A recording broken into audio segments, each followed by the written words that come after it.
सुमंत्र के प्रति उनको अच्छा नहीं लगा कि वो उनकी स्तुति कर रहे हैं, वो खुश नहीं हुए अपनी स्तुति को सुन करके।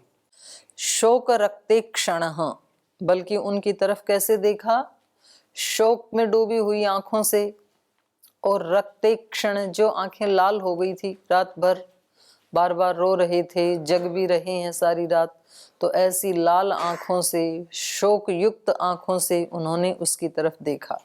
शोक रक्ते क्षण श्रीमान उद्वीक्ष्य उवाच धार्मिक, तो श्रीमान दशरथ, धार्मिक दशरथ ऐसी शोक युक्त दृष्टि से और आंखें लाल हो गई ऐसी दृष्टि से उन्होंने सुमंत्र की तरफ देखा और बोले, वाक्यस्तु खलु मर्माणि, ये जो आपके मार्मिक वचन हैं, जो आप मेरी स्तुति में बोल रहे हैं, इन वाक्यों से भूयो निकृंतसी, आप मेरे को जैसे चीर डाल दे रहे हैं, बहुत कष्ट हो रहा है मुझे। कोई व्यक्ति किसी से भूल हो जाए और फिर कोई व्यक्ति उसकी स्तुति करे तो उस व्यक्ति को लगता है भाई बंद करो, एक तो पहले ही मेरे से भूल हो गई, मैं पहले ही दुखी हूं, और ऊपर से आप मेरी स्तुति करके मुझे चिढ़ा रहे हैं, तो और ज्यादा उसको कष्ट होता है ना। तो इस तरह से इनको फील हो रहा था, क्योंकि ये पहले ही अपने आप को अपराध बोध से युक्त पा रहे हैं कि कितना मेरे से अपराध हो गया, कि देखो मेरे कारण कितने लोगों को कष्ट होने वाला है, सारी प्रजा को कष्ट होने वाला है, बाहर से आने वाले अतिथियों को कष्ट होने वाला है, गुरुजनों को कष्ट होने वाला है, सारे परिवार को, बच्चों को, कितने लोगों को कष्ट दे दिया। तो अपने आप ये अपराध बोध से भरे हुए हैं और ऊपर से कोई स्तुति करे तो कैसा लगेगा। तो इसलिए ये कह रहे हैं कि ये आपके जो मार्मिक वचन हैं, अब सुमंत्र को तो पता नहीं है, वो तो खुशी के मारे बोले जा रहे हैं, उनको थोड़ी पता है, तो वो इनको चिढ़ाने के लिए नहीं बोल रहे, वो तो अपने कर्तव्य कर्म का पालन करते हुए उनकी स्तुति गा रहे हैं, उनके गुणों का गान कर रहे हैं। तो इन्होंने कहा कि क्यों मुझे भूय निकृंतसी, निकृंतसी मतलब मेरे को क्यों चीर दे रहे हो, क्यों मेरा छेदन कर रहे हो हृदय का। कई कई नहीं बतेरा कर दिया, बतेरा समझते हो, काफी कर दिया, बहुत ज्यादा कर दिया, भूयश। तो पूरी रात हो गई, इन्होंने ही मेरे को काफी कष्ट दे दिया, अब ये वाक्य बोल करके आप और ज्यादा क्यों मेरे हृदय को चीर दे रहे हो, ये बातें बंद करो, मेरी स्तुति करना बंद करो। सुमंत्रः करुणं श्रुत्वा दृष्ट्वा दीनं च पार्थिवं प्रगृहीतंजलि किंचित तस्मात् देशादपाक्रमत्। तो जब सुमंत्र ने ये करुण वाक्य सुने, सुमंत्र ने करुणम श्रुत्वा, इस करुणा से युक्त, क्योंकि राजा ऐसी करुणा से युक्त वाणी बोल रहे, और वो भी आज के दिन, उनको कुछ समझ में नहीं आया। करुणम श्रुत्वा दृष्ट्वा दीनम च पार्थिवम, और फिर अब इन्होंने ध्यान से देखा कि महाराजा दशरथ की दशा कैसी हो रही है, दीनहीन हो रही है, दयनीय हो रही है। प्रार्थना करते हैं ना, क्या है वो प्रार्थना, दयनीय मेरी अवस्था, तेरे हवाले मेरी सारी व्यवस्था, जहां ले चलोगे भगवान वहीं मैं चलूंगा। तो ये दयावान, दयनीय मेरी अवस्था, तो दयनीय अवस्था महाराजा दशरथ की हो रही है इस समय। तो इन्होंने देखा उनकी अवस्था को। सुमंत्रः करुणम श्रुत्वा दृष्ट्वा दीनम च पार्थिवम, पार्थिव माने पृथ्वीपति महाराजा दशरथ, उनको ऐसी दीनहीन अवस्था में देखकर, उनकी करुणा से युक्त आवाज को सुनकर के, प्रगृहीत अंजलि ही, हाथ तो जोड़ी रखे थे उन्होंने, स्तुति कर रहे थे, तो प्रगृहीत अंजलि किंचित तस्मात् देशात्, जहां वो खड़े थे उस देश से, उस स्थान से, किंचित अपाक्रमत, थोड़े पीछे हटे वो। क्या है ये, उनको विश्वास नहीं हो रहा कि अभी अभी तो राज्याभिषेक होने वाला है, और इस समय महाराज की ये अवस्था, इतनी दीनहीन वाणी, निस्तेज वाणी, आंखें लाल हैं, उदासी छाई हुई है। तो वो थोड़े पीछे हट गई कि इनका स्वास्थ्य तो ठीक है या नहीं है, कहीं ऐसा तो नहीं है कि कहीं इन्हीं का ही स्वास्थ्य ठीक ना हो। जो हुआ वो तो किसी की कल्पना में भी नहीं आएगा, तो सुमंत्र को लगा कि शायद इनका शारीरिक स्वास्थ्य ठीक नहीं है, तो वो थोड़ा पीछे हट गई।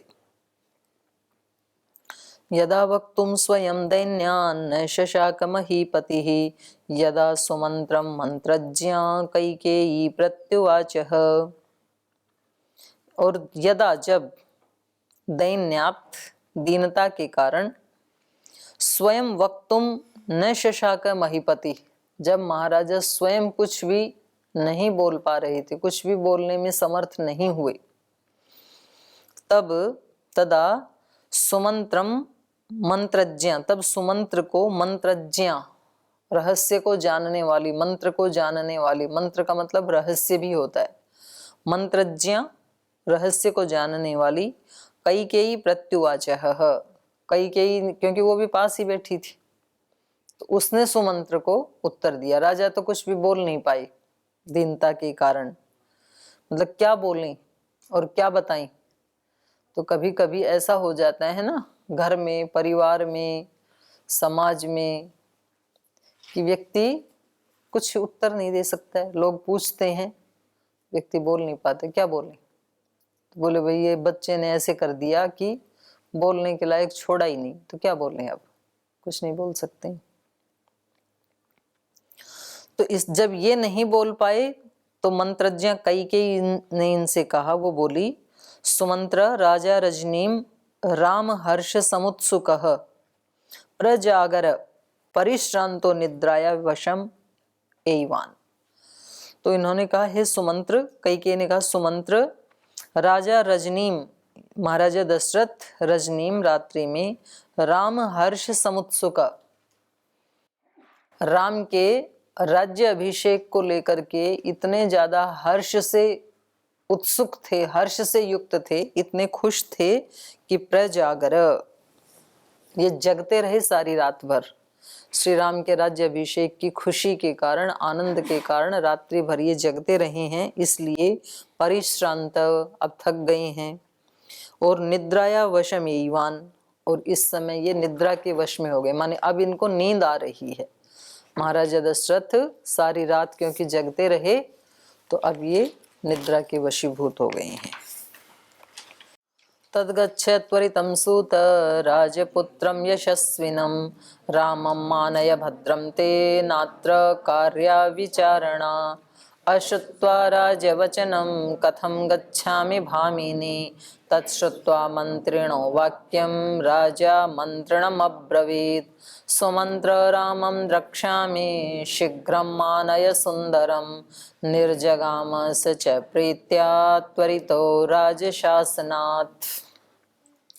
इसलिए इन्होंने कहा क्योंकि महाराज तो सारी रात भर जगते रहे और इस समय इनको नींद आ रही है, तो ये सोना चाह रहे हैं, परिश्रांत हो गए हैं, थक गए हैं ये रात भर जगते जगते, इसलिए तद गच्छ, इसलिए तुम जाओ, त्वरितम शीघ्रता से, सूत राजपुत्रम यशस्विनम रामम आनय, हे सूत, हे सुमंत्र, तुम शीघ्रता से जाओ और राजपुत्र श्री राम को, जो बहुत यशस्वी हैं, ऐसे यशस्वी राजपुत्र श्री राम को यहाँ ले आओ। उसको लगा कि बस श्री राम यहाँ आएंगे और दशरथ जी उनको कहें कि आप वन में चले जाओ और किसी को कानों कान पता ना लगे और भरत को जल्दी से जल्दी बुलाया जाए और राज्याभिषेक की जो तैयारी है, तो सारा जो अनुष्ठान चल रहा होगा, तो वहाँ एकदम से राम की जगह भरत जी को लाके बिठा देंगे हवन कुंड के ऊपर। तो कभी कभी ऐसे होता है, ऐसी घटनाएं पता नहीं सच में हो भी जाती होंगी, तो सुना तो है ऐसे कि शादी होनी थी किसी और दूल्हे की और लास्ट मोमेंट पे लाके किसी और को बिठा दिया, किसी दूसरे की हो गई। शादी होनी थी किसी और लड़की की और पता लगा कि वो लड़की तो थोड़ी देर पहले ही भाग गई कहीं और किसी दूसरी लड़की को, मतलब उसकी बहन को या सहेली को, किसी को भी लाके बिठा दिया मंडप में। तो ऐसे इनको लग रहा है कि अभी राम को बुला लाई सुमंत्र, तो महाराजा दशरथ से कहलवा दूंगी कि भाई आप तो वन में जाओ। तो उस समय सीता और लक्ष्मण का तो कुछ भी था ही नहीं, तो रहस्यपूर्ण ढंग से श्री राम को गायब कर देना 14 वर्ष के लिए और भरत जी को ला करके उनका राज्याभिषेक करवा देना। तो जो आदमी कुटिलता से युक्त होता है वो अपने आप को होशियार तो बहुत समझता है, किसी को कुछ पता ही नहीं लगने देंगे, लेकिन वो धमाका ऐसा होता है फिर, क्योंकि भगवान नाम की भी तो शक्ति है इस संसार में। कोई व्यक्ति कुटिलतापूर्ण ढंग से, गलत इरादे से अगर गलत चीजों को छिपाना चाहता है तो वो कई गुना ज्यादा फिर विस्फोट से बाहर आती हैं। आप जो कुकर में जो भाप बन रही है उस भाप को आप निकलने नहीं देते हैं। जैसे वो सीटी बजने को शुरू हुई, आपने सीटी को फिर दबा दिया, बजना नहीं है, नहीं तो पता लग जाएगा कि अंदर भाप बन रही है कुकर में। तो थोड़ी देर में फिर ऊपर आती है, फिर दबा दिया, फिर ऊपर आने, फिर दबा दिया, 3-4 बार दबाओ, 5वें बार वो आपको दबा देगी, कुकर फट जाएगा। अगर भाप बाहर नहीं निकलेगी तो फट जाएगा। तो फट जाते हैं ना कुकर। कभी कभी विशल खराब होती है किसी की तो वो बाहर आती नहीं है स्टीम, तो फट ही जाता है फिर। तो ऐसे होता है, अगर आप जबरदस्ती किसी को दबाने की कोशिश करेंगे तो क्या होगा फिर, तो फिर विस्फोट हो जाएगा। तो कुछ लोग इसको समझदारी समझते हैं, बोले हम पता नहीं लगने देंगे कि हमारे यहाँ क्या हो रहा है, हमारे घर में क्या गलत हो रहा है, हमारे संस्थान में क्या गलत हो रहा है, ये पता नहीं लगने देंगे दूसरे को। बाहर के लोगों का आना जाना बंद कर दो, बिल्कुल कोई अंदर ना आए, और अपने यहाँ सबके मुंह के ऊपर टेप चिपका दो, कोई नहीं बोलेगा, बाहर किसी को नहीं बताएगा यहाँ क्या हो रहा है। तो थोड़े दिन में फिर वो ब्लास्ट होता है। तो दिक्कत क्या है, सब नॉर्मल रहे ना, ऐसी नौबत ही ना आए हमें कि भाई कोई क्या कुछ हमारे बारे में कुछ कहेगा, ऐसी नौबत ही ना आए। सबका जीवन कैसा हो, खुली पुस्तक जैसा हो, ऐसे ढंग से जिए। तो इन्होंने यही सोचा कि जल्दी से ये जाएं और श्री राम को यहाँ बुला लाएं। तो इन्होंने कहा गच्छ त्वरितम सूत, इसलिए तुम जल्दी से जाओ और यशस्विनम रामम आनय, यशस्वी राम को यहाँ बुला लाओ। भद्रम ते, आपका कल्याण हो। न अत्र कार्या विचारणा, इस कार्य में कोई विचार करने की जरूरत नहीं है, मैंने आदेश दे दिया, तुरंत चले जाओ। अश्रुत्वा राजवचनम कथम गच्छामि भामिनी, ततः श्रुत्वा मंत्रिणो वाक्यम राजा मंत्रिणम अब्रवीत। सुमंत्र ने कहा देखो हम आपका सम्मान तो करते हैं, लेकिन हम सचिव हैं महाराजा दशरथ के और हम सारथी हैं महाराजा दशरथ के लिए, इसलिए उनके आदेश के बगैर हम नहीं जा सकते आपके कहने से। राजवचनम अश्रुत्वा, राजा के वचनों को सुने बगैर, कथम गच्छामि भामिनी, महारानी मैं कैसे जा सकता हूँ, जब तक महाराजा दशरथ का आदेश ना हो तब तक हम नहीं जा सकते, हमारी ड्यूटी है इनके आदेश का पालन करने की। तो जब उन्होंने मना कर दिया कैकेयी को, और इस वाक्य को जब महाराजा दशरथ ने सुना, तत्श्रुत्वा मंत्रिणा वाक्यम, अपने महामंत्री के वाक्यों को सुनकर के मंत्रिणम अब्रवीत राजा, तो फिर राजा ने स्वयं सुमंत्र को ये आदेश दिया। सुमंत्र रामम द्रक्ष्यामि शीघ्रम आनय सुंदरम, निर्जगाम च स प्रीत्या त्वरितो राजशासनात्। तो इन्होंने कहा कि हे सुमंत्र, रामम द्रक्ष्यामि, मैं श्री राम को देखना चाहता हूँ। इनको भी लगा कि भाई इतनी रात हो, मतलब पूरी रात हो गई, तो कम से कम श्री राम को देखूंगा तो थोड़ा तो मेरे मन को शांति मिलेगी परेशान होते होते। तो इन्होंने कहा शीघ्रम आनय सुंदरम रामम, सुंदर राम श्री राम को शीघ्र ले आओ, क्योंकि द्रक्ष्यामि, मैं उसको देखना चाहता हूँ। निर्जगाम च स प्रीत्या, और जैसे ही महाराजा ने आदेश दिया तो वो प्रीतिपूर्वक निर्जगा में चले गए। त्वरित, शीघ्र ही, राजशासनात्, राजा के अनुशासन से, राजा के आदेश से सुमंत्र उनके कहते ही शीघ्र ही तुरंत चले गए। तो चतुर्दश सर्ग में श्री राम को बुलाने के लिए सुमंत्र जाते हैं और श्री राम का आगमन, ये इस सर्ग में हम पढ़ेंगे। स राजवचनं श्रुत्वा शिरसा प्रणिपत्यतं निर्जगाम नृपवासान् मन्यमान प्रियं महत् प्रपन्नो राजमार्गं च पताकाध्वजशोभितं हृष्टप्रमुदितः सूतो जगामाशु विलोकयन् ततो ददर्श रुचिरं कैलासशिखरप्रभं रामवेश्म सुमन्त्रस्तो शक्रवेश्म समप्रभम् उपस्थितैः समाकीर्णं जनैरञ्जलिकारिभिः उपादाय समाक्रान्तैस्तथा जानपदैर्जनैः। स राजवचनम श्रुत्वा, तो उन्होंने महामंत्री सुमंत्र ने राजा के वचनों को सुन करके शिरसा प्रणिपत्यतम, और सिर झुका करके उनको प्रणाम करके निर्जगाम, वो निकल गए नृप वासात, राजा के महल से, जहाँ नृप वास कर रहे थे वहां से, नृप आवासात मन्यमान प्रियम हितम, और क्या लग रहा था उनको, मन्यमाना ऐसा मानते हुए, ऐसा सोचते हुए, प्रियम महत कि कोई बहुत बड़ा कोई प्रिय घटना होने वाली है। जरूर राज्याभिषेक से पहले महाराजा दशरथ श्री राम को कुछ बताना चाहते होंगे, कोई रहस्य की बात, तो अभी भी इनको ऐसा नहीं लगा। थोड़ी देर के लिए तो लगा इनको कि महाराजा दशरथ की आंखें लाल हैं, ये ठीक से बोल नहीं पा रहे हैं, करुणा से युक्त दृष्टि वाणी है, तो कुछ तो ठीक नहीं है, कुछ तो गड़बड़ है।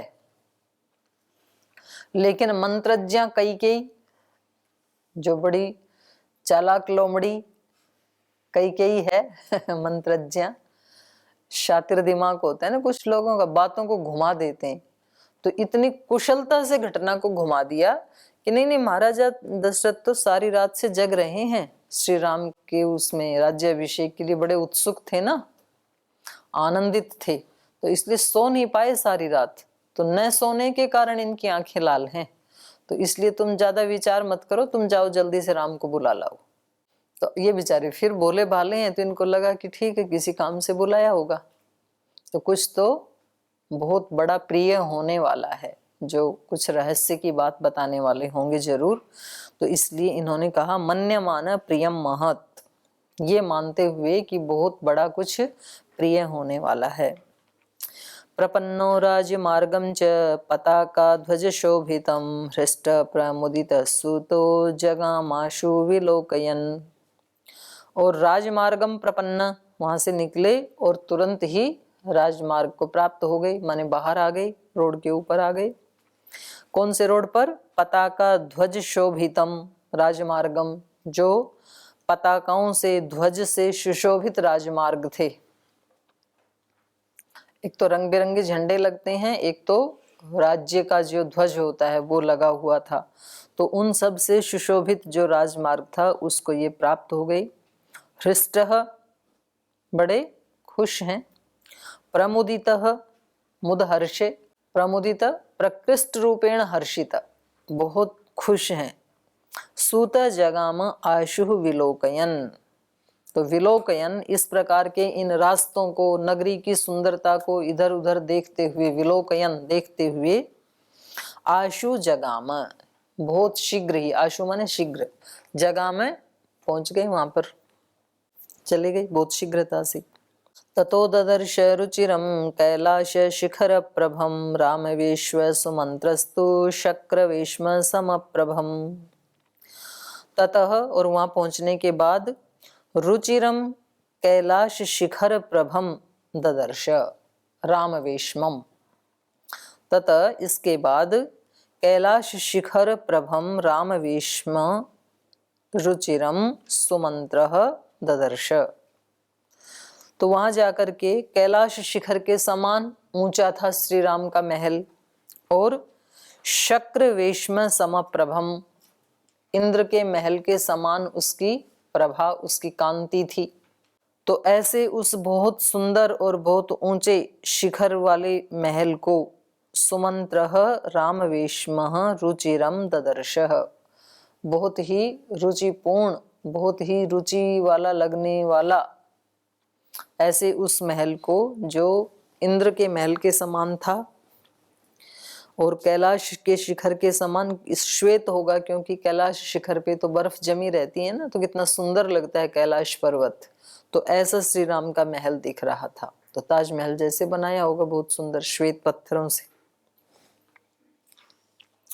उपस्थितैः समाकीर्णं जनैरञ्जलिकारिभिः उपादाय समाक्रांतैस्तथा जानपदैर्जनैः। और वहां पर समाकीर्णम उपस्थितैः, समाकीर्ण माने फैले हुए थे, वहां पर विस्तार था किन लोगों का, जनैहि बहुत सारे जनों का, अंजलिकारी भी जो हाथ जोड़े खड़े हुए थे, अंजलिकारी भी जनैहि समाकीर्णम। वो स्थान, उस स्थान का विशेषण है। जब ये श्री राम के महल में घुसने लगे तो बाहर बहुत सारे लोग हाथ जोड़ करके खड़े हुए थे। अंजलिकारी भी उपस्थित ही, उपस्थित हाथ जोड़कर खड़े हुए लोगों के, और समाकीर्ण उन्होंने, उनका विस्तार था, पूरी भीड़ थी, उस स्थान को घेर रखा था। क्यों आए थे वो लोग? उपादाय, उपादाय समाक्रांत, उपादाय माने देने के लिए, आदाय लेना, उपादाय देना, समाक्रांत कुछ तो वहां के ही लोग थे और कुछ तो दूसरी जगह से आए हुए थे। समाक्रांत माने आए हुए, समाक्रांत तथा जानपदैर जनई, एक तो जनपद के लोग थे, एक तो जनपद के बाहर से आए हुए लोग थे। तो कुछ अतिथिगण थे, कुछ प्रजा के लोग थे जो सोच रहे थे कि श्री राम जैसे ही बाहर आएंगे तो हम अपनी गिफ्ट उनको देंगे, क्योंकि आज वो राजा बनने वाले हैं। तो अपने उपहार देने के लिए, उपादाय, उपादाय माने देने के लिए। और कुछ वैसे ही हाथ जोड़कर खड़े थे कि हम प्रणाम करेंगे, क्योंकि कल से तो हमारे राजा श्री राम हो जाएंगे, तो हम आज से ही अपना परिचय बना लेते हैं। तो कुछ लोग ऐसे होते हैं ना, जिनको राजाओं से या किसी मिनिस्टर से या किसी भी अधिकारी से कुछ काम कराने वाले होते हैं, जो सोशल व्यक्ति होते हैं। तो जिस दिन उस मंत्री को शपथ लेनी है या जिस दिन कोई डीएम डीसी आदि उस पद के ऊपर आता है, तो उस दिन वो कुछ पुष्प गुच्छ आदि लेकर या कुछ गिफ्ट लेकर के, कुछ उपहार लेकर के उनके पास जाते हैं कि हम पहले ही दिन इनको देंगे। तो पहले दिन व्यक्ति की स्थिति जो है ना, वो बहुत आत्मीयता से पूर्ण होती है। जब नया नया किसी ड्यूटी पे जाता है और उस दिन पहले ही दिन, पहली ही बार जो व्यक्ति गिफ्ट देता है, तो वो उसके स्मृति पटल में चली जाती है, क्योंकि उसका सबकॉन्शियस माइंड उस समय एकदम ओपन होता है, बहुत ज्यादा वो जागरूक होता है वो व्यक्ति। जैसे आप लोग जब गुरुकुल में आते हैं तो सबसे पहले दिन और सबसे पहली बार गुरुकुल में आते ही कोई व्यक्ति आपसे मिला हो और उसने बहुत प्रीति पूर्वक आपसे बात की हो, तो वो फिर आपको हमेशा याद रहती है, क्योंकि उस समय आपकी जो सिचुएशन होती है वो इस संस्थान को जानने के लिए, यहाँ का व्यवहार जानने के लिए बहुत ओपन होती है। पूरे आप अलर्ट होते हैं कि कौन व्यक्ति आपको मिला था सबसे पहले, उसने क्या वाक्य बोले थे। मानो यहाँ कोई व्यक्ति आपको मिला और उसने आपको कहा कि हम आपका सामान पहुंचा देंगे कमरे तक, तो आइए हम आपको छोड़ देते हैं वहां तक। तो वो व्यक्ति आपको हमेशा याद रहता है कि मेरे को सबसे पहले ये मिले थे, इन्होंने मेरे को ये कहा था। तो क्योंकि अभी कल महाराजा राम राज्यभार को संभालेंगे, वो राजा बनने वाले हैं, तो इसलिए यहाँ पर बहुत सारे लोग उनको अपना उपहार देने के लिए खड़े हुए थे उनके घर के बाहर। और कुछ लोग वैसे ही प्रणाम करने के लिए हाथ जोड़ करके खड़े हुए थे।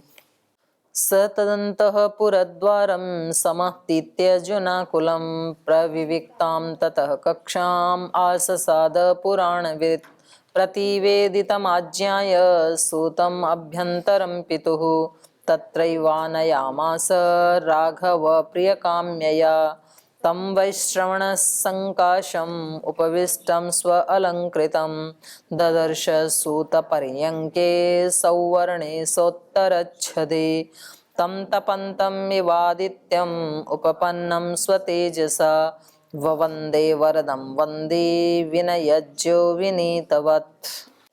स तद अंतःपुरद्वारं समातीत्य जनाकुलम। तो सुमंत्र ने क्या किया? अंतःपुर द्वारम वो जो सब लोग खड़े थे दरवाजे पर, उन सब जनाकुलम समतीत्य, उस जन समूह को समतीत्य उल्लांघ करके, माने उनके बीच में से रास्ता बना करके, क्योंकि ये तो महामंत्री हैं। प्रविविक्ताम ततः कक्षाम आससाद पुराणविद, तो वो वहां पहुंच गए, कक्षाम उस कक्ष में पहुंच गए वो जहां पर पुराणविद आससाद, जहां पर वो बैठे हुए थे, पुराणविद पुरुष श्री राम जहां पर बैठे हुए थे वहां पर वो पहुंच गए। तो इससे आगे कल पढ़ेंगे, आज यहीं विराम लेते हैं।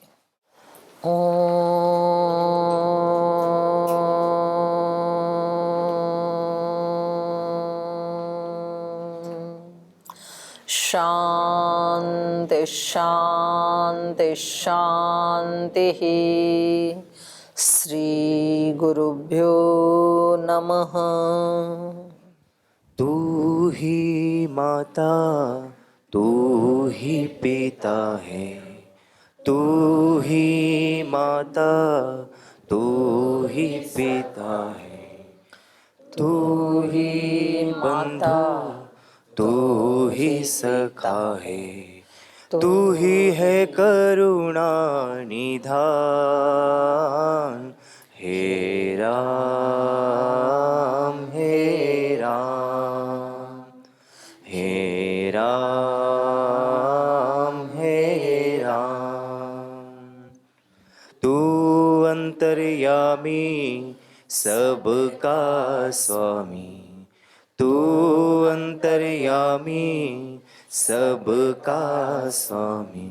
तेरे चरणों में कोटि प्रणाम। हे राम हे राम, हे राम हे राम। तू ही दुख त्राता विश्व विधाता, तू ही दुख त्राता विश्व विधाता। तेरे शरण में है विश्राम। हे राम हे राम, हे राम हे राम। तू ही माता, तू ही पिता है, तू ही बंधु, तू ही सखा है, तू ही है करुणा निधान। हे राम हे राम, हे राम हे राम, हे राम हे राम। ओम श्री गुरुभ्यो नमः।